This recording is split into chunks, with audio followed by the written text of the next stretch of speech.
What up, people? Welcome to another installment of Mike Steph's Wrestlemania Memories. I think we're up to Wrestlemania 13 after a short little break due to the current Wrestlemania season they just passed, the abomination that they call Wrestlemania 41. But that's the present. We're talking about past. We're talking about memories. And that leads us to WrestleMania 13. Emanating from Chicago, Illinois, the Rosemont Horizon on, I believe, March 23rd, 1997.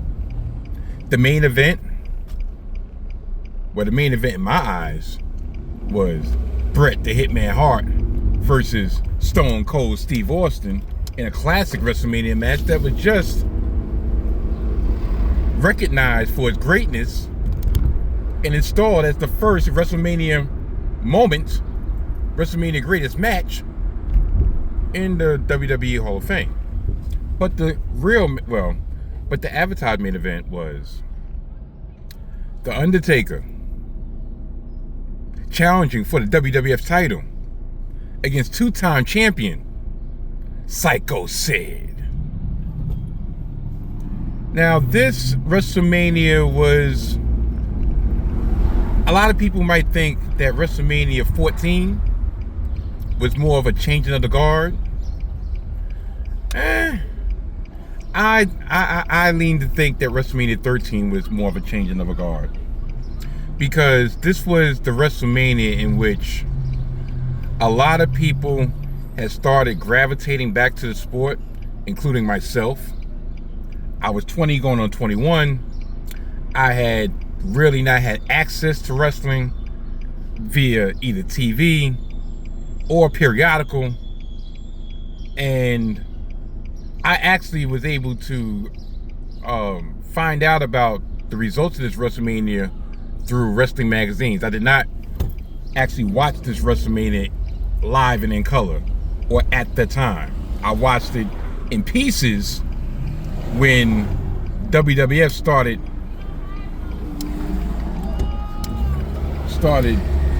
getting into the video game. The video game, as in the VHS game, and start coming out with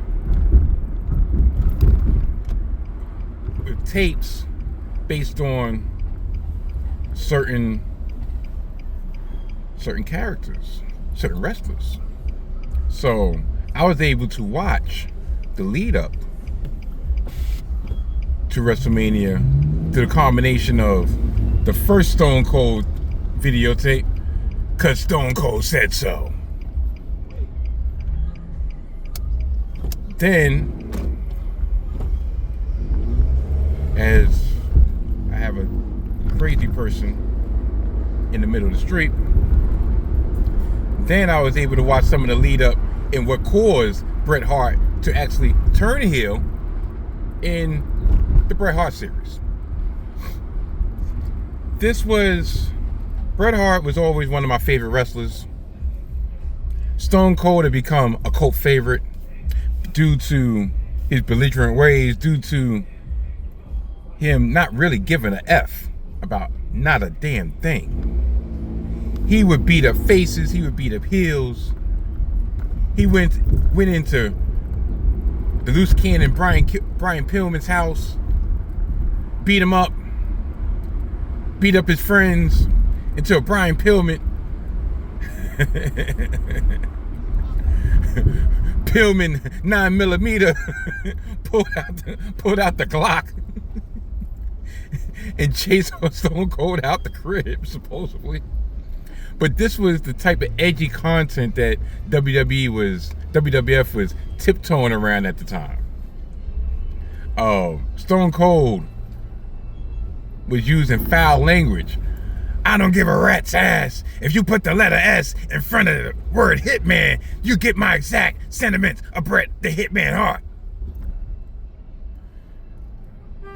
Stone Cold won the King of the Ring in '96, where Austin 316, the promo that ended all promos, You talk about your Psalms.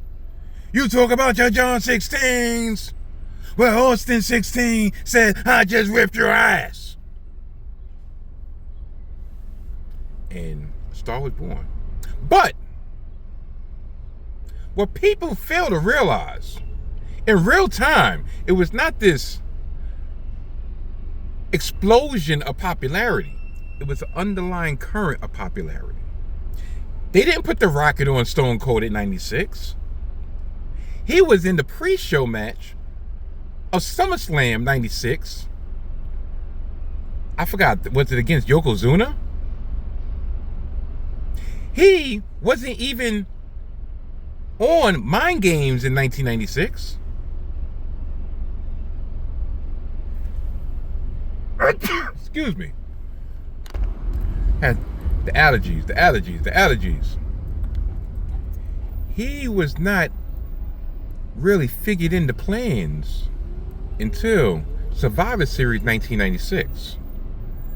Survivor Series 1996 featured the Heartbreak Kid, who was the WWF champion for 6 to 7 months, losing both his WWF championship and beginning to lose his smile against Psycho Sid. Survivor Series 1996 featured the return of Bret the Hitman Hart in his first in-ring action since WrestleMania 12 against Stone Cold Steve Austin. He handpicked Stone Cold Steve Austin as his return opponent. And that decision both reignited Bret the Hitman Hart and put Stone Cold on the road to greatness. Now, technically, to me, the Survivor 1996 match was better, technical rise. But emotionally and just historically,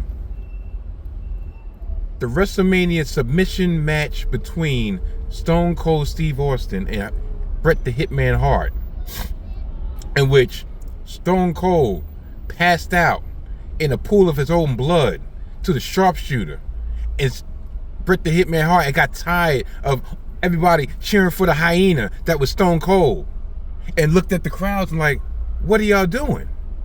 What are y'all doing? Man, you know what? Matter of fact, don't screw me. Screw you. He figured, listen, I was screwed out of the WWF title from the time he came back. He was screwed at its time against Psycho Sid, in which HBK stuck his nose into it. They said, okay, we'll give you another opportunity. Win the Royal Rumble.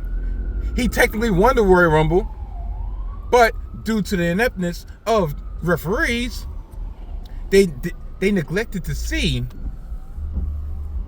Stone Cold get eliminated. Stone Cold re-entered the ring and eliminated Bret the Hitman Hart, and he was deemed the winner.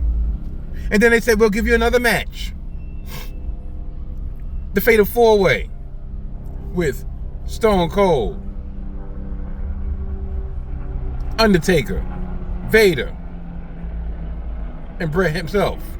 He won that for his 4th championship, and they made him defend the championship the next day against Psycho Sid, and once again Stone Cold cost him the championship. And then he had one last shot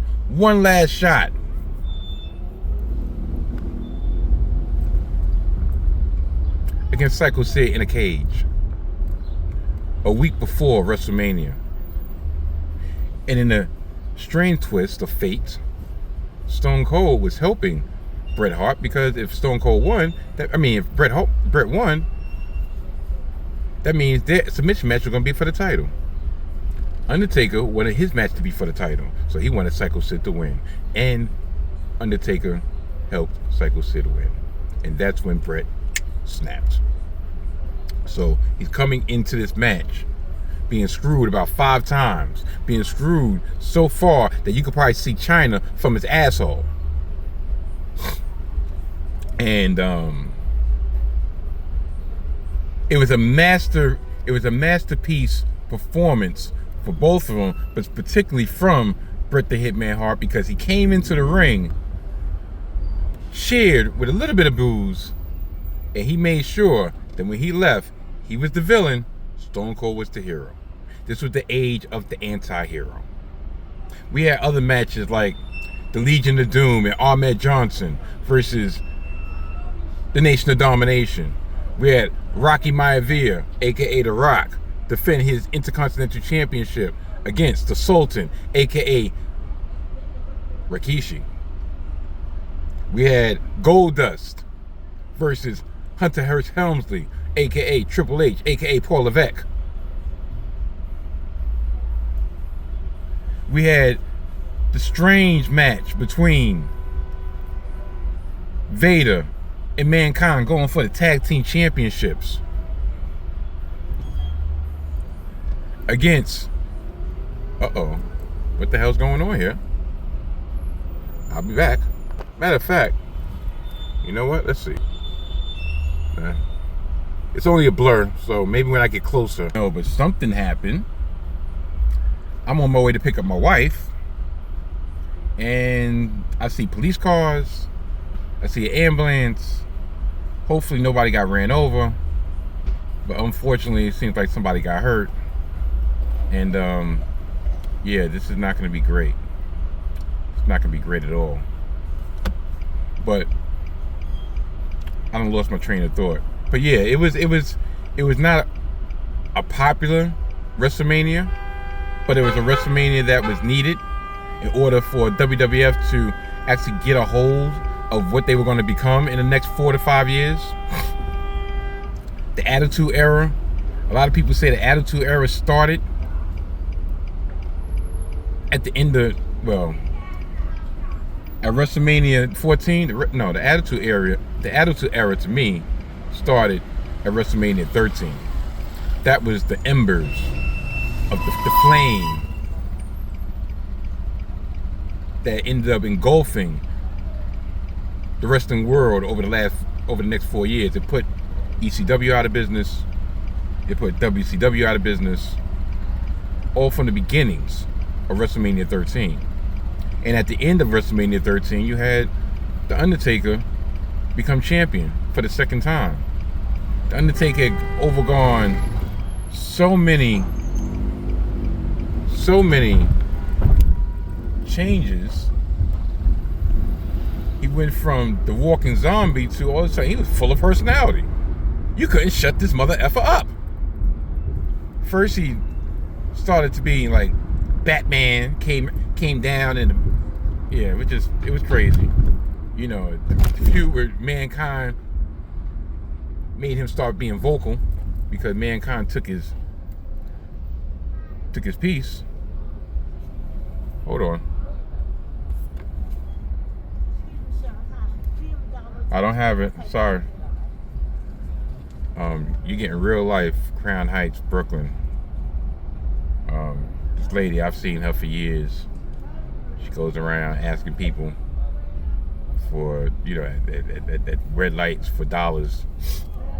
Sometimes she'll even come up and say, you ready to have a good time? There's other times she just straight up like, yo, you got a dollar or not? So it's interesting. It's sad to say the truth, but it's neither here nor there. But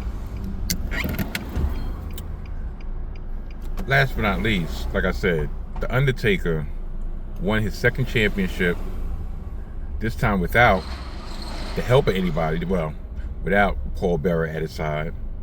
He did actually receive the help of Bret the Hitman Hart when Bret got his revenge on Psycho Sid at the end of the match, because Psycho Sid powerbombed him at the beginning of the match because Bret the Hitman Hart was on some shit of, you know what? F you. Undertaker, we were friends. We're not friends no more. I had respect for you. That's in the past. Psycho Sid, you got was owed to me. You got what should be around my waist. And Psycho Sid told him, take his crybaby ass and go home. And powerbombed him and said, get the fuck out of here. Fuck out of here. Bret to this day, people call CM Punk and Roman Reigns The Petty Kings, they got nothing over old school Bret Hart. Bret Hart remembers everything. Up until this past weekend last weekend at the Hall of Fame ceremony. And now we got this person right behind me. And they're going to come out and ask me, do I want this parking space that I'm parked in front of? And the answer would be no. But anyway, I'm going to wrap this up. WrestleMania 13 was the beginning of my journey back into becoming a hardcore wrestling fan. WrestleMania 14, I actually did watch live and in living color. And because by the end of 97, I actually got cable again. Yeah. So I was watching Nitro and I was watching Raw. And I saw the build up. It started from, I want to say, I got cable right around the time of Buried Alive. No, matter of fact, when was it? No, I got cable right around the time of King of the Ring 97. And so forth. And that's when my journey back into full-time wrestling fan started full throttle. So, if this seemed like a bullshit episode, it wasn't. It wasn't. I'm giving you my memories. Give you my memories. But I would have more in-depth memories on the actual show itself, starting WrestleMania 14, because that started the string. 14 I saw in person. 15 I saw after the fact. 16 I saw in person. And pretty much from 16 on, it became like, you know how people take off for the Super Bowl? I took off for WrestleMania. So, until maybe a day or two later, tune in to Mike Steph's WrestleMania Memories when we recap WrestleMania 14. Until later. Goodbye.